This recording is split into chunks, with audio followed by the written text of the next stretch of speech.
السلام عليكم ورحمة الله وبركاته. هنعمل النهاردة كده أكلة اقتصادية، وكمان هنعمل قالب كيك حلو برضو، يعني ايه، يبقى تحلية بعد الأكل يعني، وبرضو كله اقتصادي ومن البيت. ده أو الأكلة دي هي أجنحة الدجاج في الفرن. يعني أجنحة الدجاج في الفرن، يعني عملناها بنفس طريقة الفراخ المشوية، هتعجبكم قوي. وكمان أنا كان عندي الأجنحة دي، كنت محوشاها من الفراخ اللي أنا كنت بذبحها، وقلت اعملها معاكم في فيديو. فبالنسبة لغلاء الاسعار اليومين دول، فممكن نعمل الحاجات دي برضو، هي حاجات كويسة مش وحشة. وكمان انتي بتجيبيها من برا بسعر غالي جدا، اللي هي الوجبات اللي هي بتاعت كوكي، اللي هي في السوبر ماركت. بتجيبي الكيس، مش عارفة، هي بيبقى بحاجة و50. فاحنا نعملها في البيت، بس هي بدل ما نستهلك زيت يعني، فنحطها في الفرن تبقى زي الفراخ المشوية كده، وهتبقى حلوة. وان شاء الله مرة كمان يعني هحوش برضو شوية أجنحة كده من الفراخ اللي أنا بذبحها للأوردرات، وهعملها معاكم في أجنحة دجاج مقلية بخلطة كنتاكي.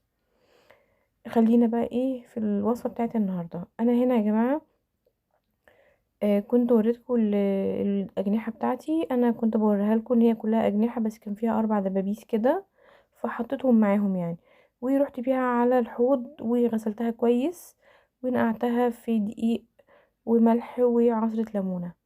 بالنسبة بقى هنا للخلطة بتاعتي، حطيت بصلاية وسط، وكام فص توم، وطماطماية، وصويا صوص. وبالنسبة للتوابل، ملح وفلفل اسود، وكزبرة ناشفة، وشوية جنزبيل، وشوية 7 بهارات، وخلطة فراخ، اقصد توابل فراخ، وشوية ملح طبعا.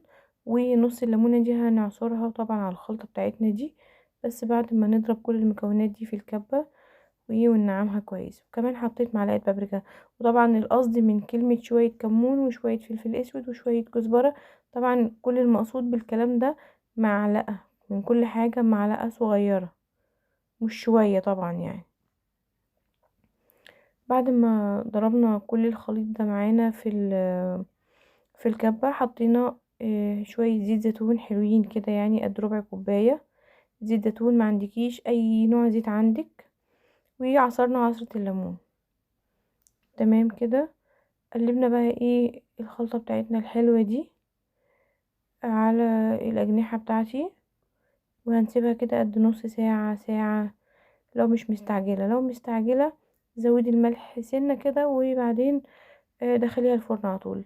انا هنا جبت صينية كده مربعة، وحطيت فيها ورقة فويل في الأرضية، وبعدين حطيت فيها الأجنحة بتاعتي ورصيتها كده جنب بعضها. وطبعا انا برضو ايه سنيت عليها نص ساعة، لكن لو انتي مستعجلة دخليها الفرن مفيش اي مشكلة، بس زودي الملح شوية، لانها مش يعني لو دخلتيها الفرن على طول من قبل ما تتبل وتشرب التتبيلة هتبقى ناقصة ملح، فزودي الملح شوية عشان انتي مش هتستني عليها تتبل. دخلناها الفرن وهنسيبها تستوي، مش تاخد معانا قد نص ساعة تقريبا، يعني هو النص ساعة بعد ما تخش الفرن نص ساعة. وتعالوا بقى نعمل الحلو. انا هنا معايا 3 حبات من البيض، نزلت عليهم كده بظرف فانيليا، ونزلت عليهم بكوبايتين من السكر. طبعا ضربنا البيض بالفانيليا كويس، وبعدين ضربنا ايه، وبعدين نزلنا بالسكر كده، كل ده والخلاط شغال. وبعد السكر ما يدوب، يعني انا نزلت هنا بالكوبايتين اهو. بعد السكر ما يدوب هننزل بقى ايه بنص كوبايه من الزيت، او كوبايه الا ربع حسب الصينيه اللي تعملي فيها. بس انا عملت الصينيه يعني انا عملت اللي هو القالب ده.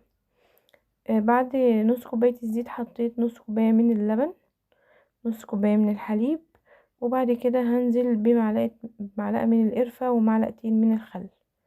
دي مكوناتنا، مفيش اسهل من كده. طبعا حاجه برضو بسيطه مش مكلفه، وهنعملها في البيت، حاجه حلوه كده طبعا برضو لغلاء الاسعار بتاعت الايام دي. حطيت هنا معلقه قرفه هرميه كده. معايا هنا كوبايتين ونص من الدقيق، ومعايا ظرف بيكنج باودر، ومعايا بشر جزرتين.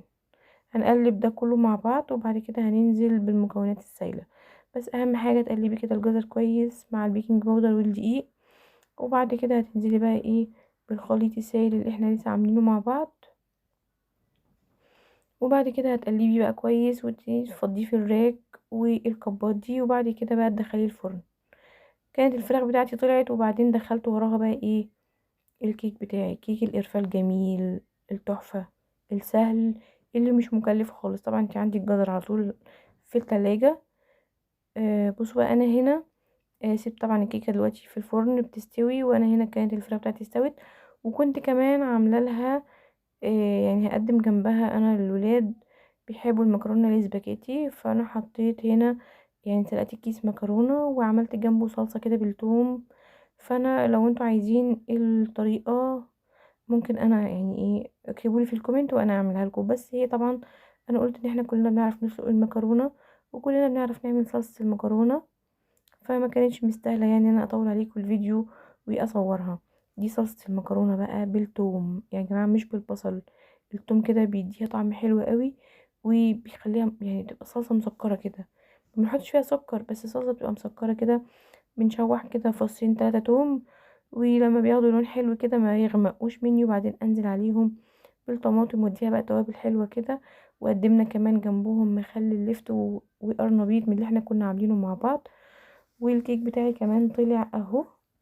بنسلكها بقى كده طبعا عشان احنا مش حاطين ورق زبدة في القالب، فهنسلكها كده بايه، بسكينة بلاستيك او اي حاجة عندك. بصوا شكلها تحفة جدا. القالب ده يا جماعة بتجيبوه من السوبر ماركت بيعدي ال20 جنيه. انت عملتي القالب ده والكبات تقريبا بتمن نص كيلو دي، وانت عندك اللبن في البيت وعندك الزيت في البيت يعني. نسبة للغلا اللي احنا عايشين فيه دلوقتي، برضو عايزين يبقى بيتنا كله خير، فقلنا نعمل من ايه، من الحاجات اللي عندنا في البيت أكلة حلوة وحاجة حلوة. والسلام عليكم ورحمة الله وبركاته.